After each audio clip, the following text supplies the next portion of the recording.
अस्सलाम वालेकुम। The topic that we are going to discuss today is the necroptosis. Necroptosis में दो terms आती हैं, नेक्रोसिस और एपोप्टोसिस।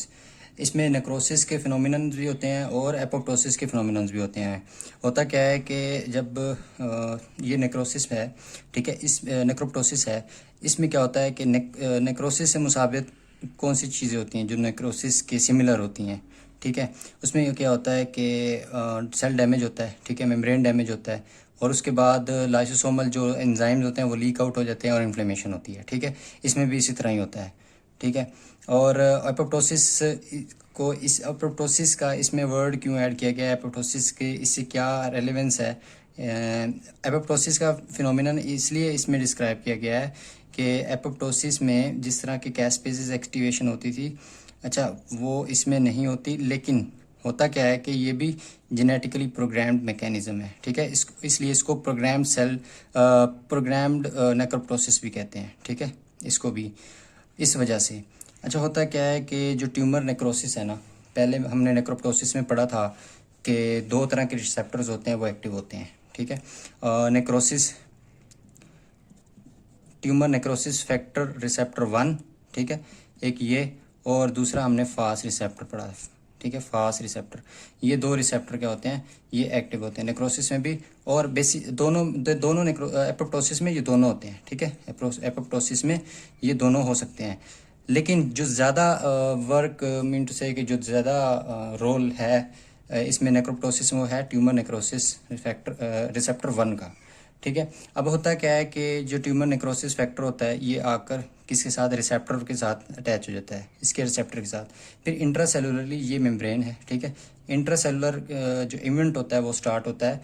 एक प्रोटीन होती है जिसको कहते हैं कि रिसेप्टर काइनेज प्रोटीन होती है, ठीक है। इसको RIP1 कहते हैं, RIP1। और ये कॉम्प्लेक्स होता है, ठीक है। इसमें दो प्रोटीन्स एक्टिव होती हैं। ये क्या क्या कौन कौन सी, RIP1 और RIP3, ठीक है।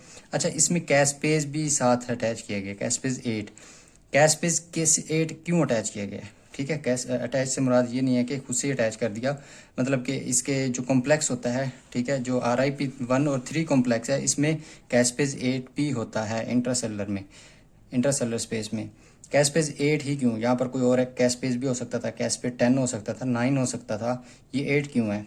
8 कैस्पेज इसलिए है कि ये जो हमने पहले पढ़ा था कि एपोप्टोसिस जो है उसके दो मैकेनिज्म है, एक इंट्रिंसिक है और एक एक्सट्रिंसिक।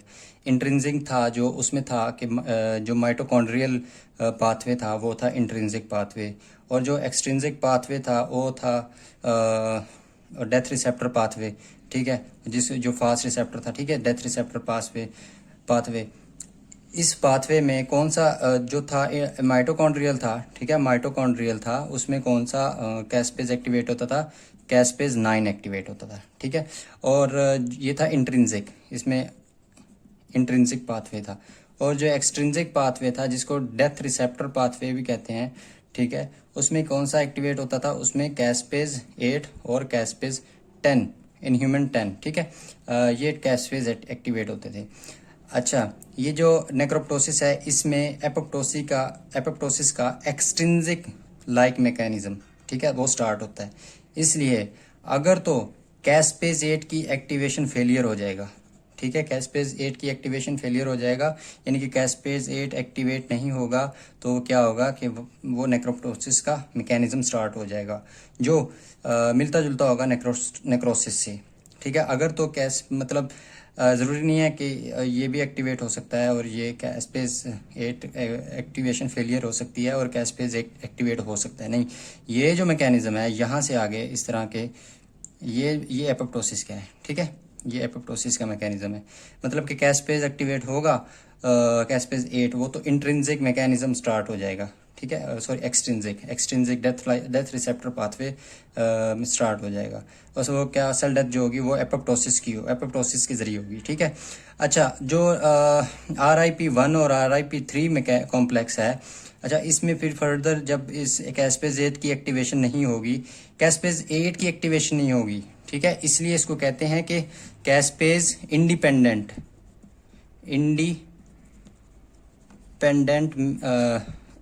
मैकेनिज्म, ठीक है, इंडिपेंडेंट मैकेनिज्म।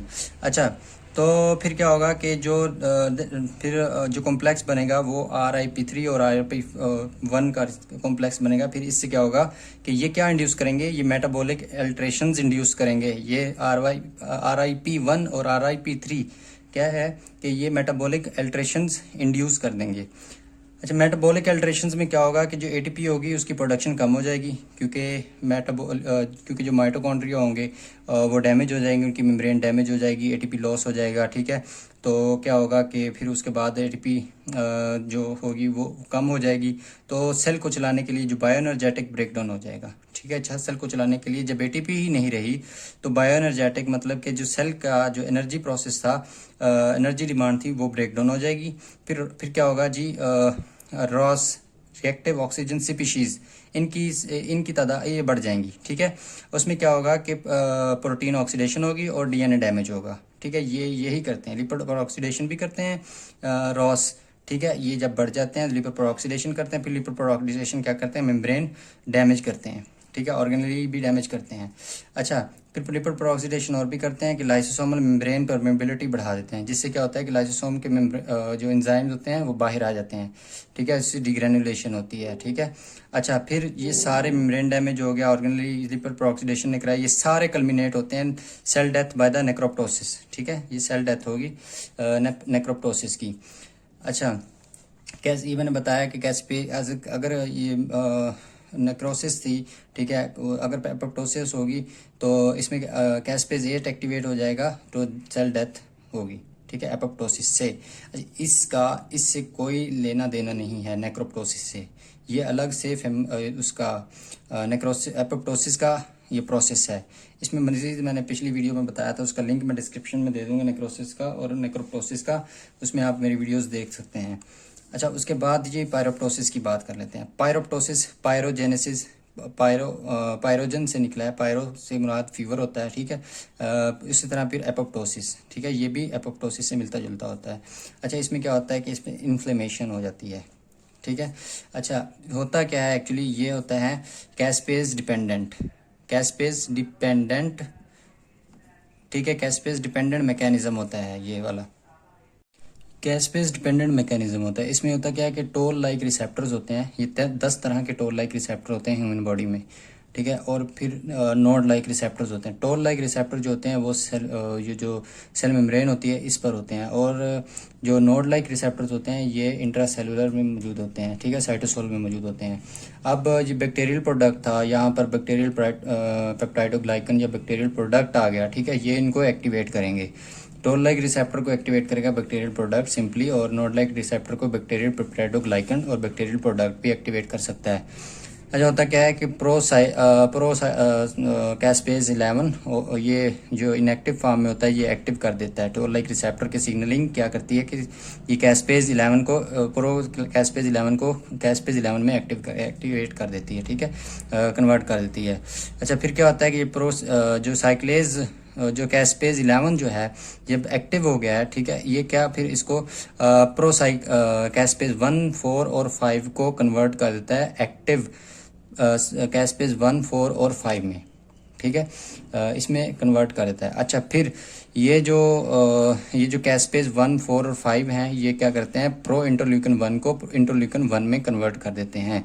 ठीक है, एक जीन होता है, ठीक है, इसमें न्यूक्लियस में जीन होता है, उसको कहते हैं प्रो इंटरल्यूकिन 1 बीटा जीन। ये क्या करता है, ये इसको इनएक्टिव फॉर्म बनाता है इंटरल्यूकिन की, जिसको प्रो इंटरल्यूकिन 1 कहते हैं, और फिर वो कैस्पेज 1, 4 और 5 के इन्फ्लुएंस से एक्टिव फॉर्म में इंटरल्यूकिन 1 में कन्वर्ट हो जाता है। फिर इंटरल्यूकिन 1 क्या करता है, ये इन्फ्लेमेशन और सेल मेम्ब्रेन डैमेज करता है। एक्चुअली होता क्या है कि जो ये तो था कि टोल लाइक रिसेप्टर से मैकेनिज्म कैसे स्टार्ट होता है, कैसे कल्मिनेट होता है इन्फ्लेमेशन में और सेलुलर मेम्ब्रेन डैमेज में। फिर नोड लाइक रिसेप्टर जो होते हैं वो इन्फ्लेसोम्स बनाते हैं। ठीक है, ये जो इन्फ्लेसोम्स होते हैं ये जब बन जाते हैं नोड लाइक रिसेप्टर से, तो फिर क्या होता है कि ये भी कैस्पेज 11 भी कन्वर्ट करता है किसको, प्रो कैस्पेज 1, 4 और 5 को एक्टिव फॉर्म में कन्वर्ट करता है, और इन्फ्लेसोम भी कन्वर्ट करता है ठीक है। इन्फ्लेमेसोम भी इसको कन्वर्ट करता है 1 में, 4 में और 5 में कैस्पेज 1। अच्छा, इसलिए ये कैस्पेज इन्वॉल्वमेंट हुई इसमें, इसलिए इसको कैस्पेज डिपेंडेंट, ठीक है, मैकेनिज्म भी कहते हैं, और ये कैस्पेज इंडिपेंडेंट था। अच्छा, फिर क्या होगा कि जब इसमें थोड़ा हम क्लिनिकल देख लेते हैं कि जब प्रो इंटरल्यूकिन 1 बीटा जीन की गेन ऑफ म्यूटेशन हो जाएगी, ठीक है, म्यूटेशन होगी और म्यूटेशन होगी गेन ऑफ म्यूटेशन, एक होती है loss of mutation. Gain of mutation में क्या होगा कि इसकी स्क्रीशन, इसका एक्शन जो होगा इंटरल्यूकिन बीटा जीन का, यहाँ पर एक्शन ज़्यादा हो जाएगा, मीन टू से कि प्रो इंटरल्यूकिन 1 की प्रोडक्शन ज़्यादा होगी और इंटरल्यूकिन 1 में कन्वर्जन भी इसकी ज़्यादा होगी, ठीक है। IL-1 में इसकी कन्वर्जन भी ज़्यादा होगी। So there will be the increased amount of interleukin 1 in the body, ठीक है। तो फिर क्या होगा कि फीवर इंड्यूसिंग साइटोकाइन है, ये फीवर इंड्यूस करेगा, ठीक है, ये फीवर इंड्यूस करेगा। और गेन ऑफ म्यूटेशन से क्या होगा कि फीवर इंड्यूस हो जाएगा, और जब फीवर इंड्यूस होगा तो इसको कहते हैं ऑटो इन्फ्लेमेटरी सिंड्रोम, ठीक है, ऑटो इन्फ्लेमेटरी सिंड्रोम। अच्छा, कुछ इंटरल्यूकिन 1 एंटागोनिस्ट देकर, ठीक है, इंटरल्यूकिन 1 इनहिबिटर्स एंटागोनिस्ट देकर ऑटो इन्फ्लेमेटरी सिंड्रोम को रोका जा सकता है, इसको ट्रीट किया जा सकता है। तो व्यूवर्स, ये था आज का टॉपिक नेक्रोप्टोसिस, और आप enjoy learning and keep watching my videos and also subscribe my channel. Thank you.